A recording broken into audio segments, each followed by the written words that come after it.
예, 오늘은 이제 첫 번째 시간입니다. 자, 지난 시간에 공부했던 도시, 군, 관리계획 내용 중에서 기반 시설의 설치, 정비, 계량, 그리고 지구단위 계획, 그 다음에 이제 광역 도시계획 이런 내용들 가지고 공부했던 내용들 한 50여 개 지문을 가지고 복습을 해보겠습니다.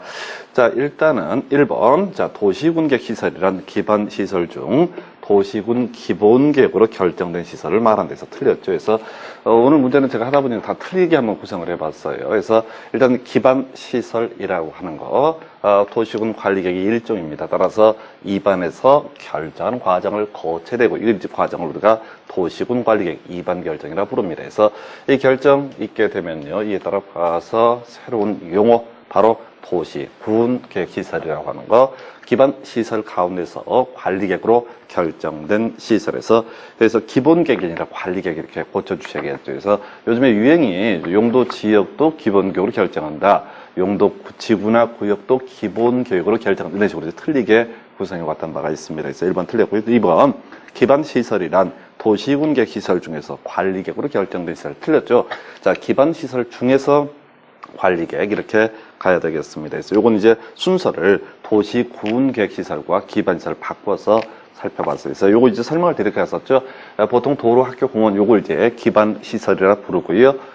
그런데 어디에다가 어떤 토지에서 도로와 학교와 공원을 만들기로 결정하면 그걸 이름하여 도시, 군, 계획시설이라 불렀습니다. 그래서 순서 바꿔서 틀렸고요.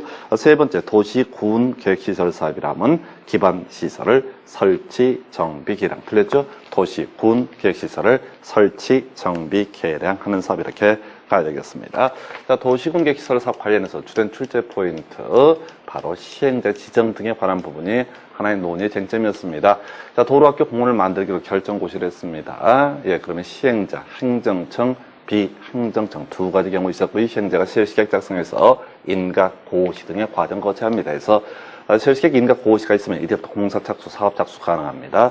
첫 번째 출제 포인트, 여기서는요, 바로 시행자 지정 신청 관련해서 국가지자체 토지공사, 지방공사가 아닌 자가 시행자로 지정을 받기 위해서는 면적 3분의 2 이상 소유하고 총수 2분의 1 이상의 동의를 받아야 한다라고 해서 쟁점은요, 토지공사, 지방공사는 이런 소유 또는 동의요건을 충분히 필요가 없이도 시행자로 지정을 받을 수가 있습니다. 4번, 5번이요. 토지주택공사 또 지방공사 뒤에 부지면적 3분의 2 이상을 소유한다라든가 총수 2분의 1 이상의 동의를 받는다. 숫자가 문제가 아니라 공적 수치를 볼 수 있는 토지공사, 지방공사는 아무런 요건 없이도 시행자 지정을 받을 수 있습니다. 4번, 5번 둘 다 틀렸고요. 그 다음에 자, 또 하나의 쟁점 바로 타인 토지의 출입 등 관련해서요. 사업 시행자 출입 등 할 수 있고요. 수용권을 행사할 수 있습니다. 자, 이때 출입 등 관련해서 다시 기억하셔야 됩니다. 출입의 경우 기본적으로 7일 전 통제, 허가 증표 제시 필요하고요. 일시 사용은 3일 전 통제, 동의 증표 제시가 필요합니다. 여기서 출제 포인트는 이 허가와 관련한 부분이죠. 원래 출입을 하려면 시장 군수 등에게 허가를 받아야 됩니다. 그런데 행정적인 사업 시행자는요, 허가 없이 타인 토지에 출입할 수 있다라고 해서, 자, 여러분 지문 5번 행정적인 사업 시행자 허가를 받아야 출입할 수 있다 해서 틀리게 구성을 했고요.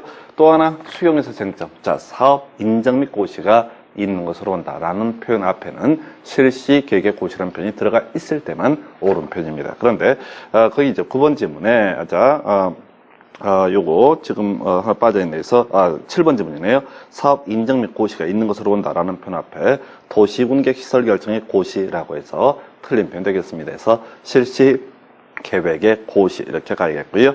그 다음에 이제 행정청이 아닌 시행자의 행함 처분에 대한 행정심판은 국토부장관에게 제기한다라고 해서, 자, 우리가 묶어서 가야 됩니다. 자, 사업 시행자 행정청, 비행정청.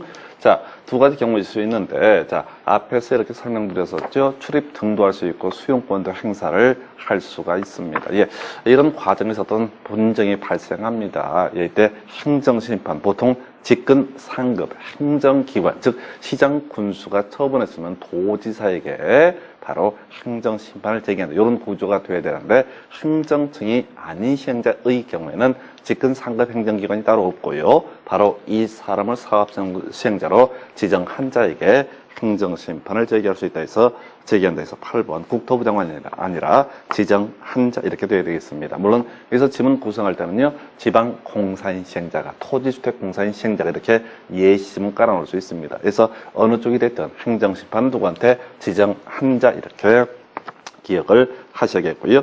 자, 해제에 관련한 주제 간단하게 한번 체크해 볼까요? 자, 해제에서 나머지 쟁점은 다 잊어버리시고요. 자, 지방의회에 설치 필요성이 없어지거나 또는 사업이 10년 동안 시행되지 않으면 지방의회에 보고를 한다고 그랬었고요. 보고하면은 해제 권고합니다. 그럼 이제 관리계 결정해서 풀어줘야 돼요. 몇 년 내? 1년 내. 자, 이게 이제 23회 때 1년 내에서 옳게 출제가 됐거든요. 그래서 제가 숫자 바꿔서 2년 내라고 해서 틀리게 구성을 했습니다. 그래서 하여튼 해제 권고에 따른 도시, 군, 관리계 결정 1년 내 해제를 해야 된다라고 가야겠고요. 또 하나의 쟁점 매수 청구입니다. 10년 경과 사업미시행 지목대 이런 일정한 요건을 갖추면 매수 청구를 할 수가 있다라고 해서 바로 쟁점이요. 10번 지문 10년 내 사업이 시행되지 않은 경우로서 실식 인가가 이루어진 경우 매수 청구를 할 수 있다. 틀렸죠? 바로 10년 경과 사업미시행 지목대라는 요건을 충족을 해도요. 만약 실시객 인가가 이루어졌다라는 얘기는 곧 공사 착수, 사업 착수를 한다라는 의미이기 때문에 매수 청구를 할 수가 없습니다. 그래서 10번 틀렸고요. 자, 또 하나의 쟁점. 자, 매수 결정, 매수 거부 결정 관련해서요. 바로 매수 결정에 있어서 원칙은 현금인데요. 예외적으로 채권 발행을 할 수 있습니다. 토지 소유자가 원하는 경우에는 별 문제가 되지 않습니다. 근데 원치 않아도요, 부재 부동산 소유자 토지 또는 비업무용 토지로서 그 가액의 3천만 원을 초과하면 그 초과하는 부분에 대해서는 바로 강제로 채권 발행을 할 수가 있습니다. 그래서 제가 아직까지 이 문제는 구성이 안 됐는데 제가 5천만 원에서 틀리게 한번 구성을 해봤고요. 자, 12, 13번 지문은 이거죠. 매수 거부 결정 또는 매수 결정을 통지하고 2년 내 매수를 하지 않았을 때 3층 이하의 단독주택 3층 이하의 제1종 근린생활시설의 건축을 허가할 수 있습니다. 그래서 12번에 3층 이하의 공동주택이라고 해서 틀렸고요. 13번에는 5층 이하의 1종 근생이라고 해서 틀렸습니다. 그래서 둘 다 3층 이하의 단독주택과 3층 이하의 제1종 근린생활시설의 건축을 허가를 할 수가 있다 해서 자 12번은 단독주택이라고 해야 되는데 공동주택이라고 해서 틀린 거고요. 13번은 3층 이하의 1종 근생을 5층이라고 해서 틀리게 구성을 했습니다. 자, 14번 지문은요 바로 실효 얘기죠.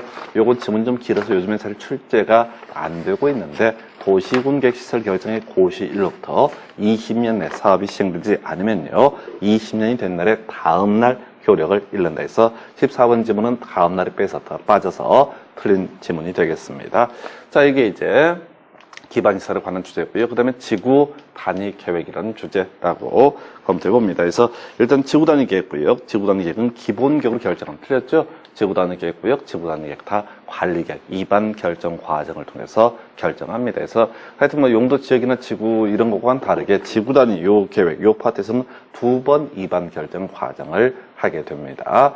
그래도 어떻다고 있어요? 각종 절차를 생략할 수 있기 때문에 시간이 아주 빠르게 간다 이렇게 설명을 드렸었고요. 자, 주된 논의의 포인트는 의무적 지정 대상적과 재량적 지정 대상적에 관한 주제입니다. 그래서 시험 지문에 매년 거의 구성이 되고 있습니다. 그래서 지정하여야 한다라고 하는 표현이 있으면요. 그 앞에 정택 10년, 시공록 30년 이렇게 가야 되고요. 지정할 수 있다라는 표현이 있게 되면 뒤에 앞에 정택 10년, 시공록 30년에 없애야지 오른편이 됩니다. 해서 16번 도시개발구역 사업이 끝나는 10년이 지난 지역 끝머리 지정하여야 한다. 틀렸습니다. 지정하여야 한다라는 표현 앞에는 뭐가 정택 10년, 시공록 30년 들어가야지 오른편 되겠습니다. 그 다음에 17번 관광특구 지구단위 계획구역 지정할 수 없다. 틀렸죠? 없다. 틀린 편에서 우리가 의무가 아니면 다 재량적, 지정 대상적 이렇게 기억을 해달라고 그랬습니다. 18번 지문요. 시가화 조정구역에서 해제되는 지역으로서 30만 이상인 지역은 지정할 수 있다. 틀렸죠? 자, 지정할 수 있다라는 표현 앞에는 정택 10년, 시공록 30만이 없애지 오른편이 되겠습니다. 그래서 그래서 틀렸고요. 그 다음에 19번 기준은요. 국토교통부 장관이 정하게 됩니다. 그래서 지구단위 계획 수립 기준이든 또 기본계획 관리계획 수립 기준 오늘 쭉 볼 텐데 다 기준은 국토교통부 장관이 지정을 합니다. 한편 지구단위 계획은요. 전국적으로 건폐율과 용적률, 용도 제한 높이 제한을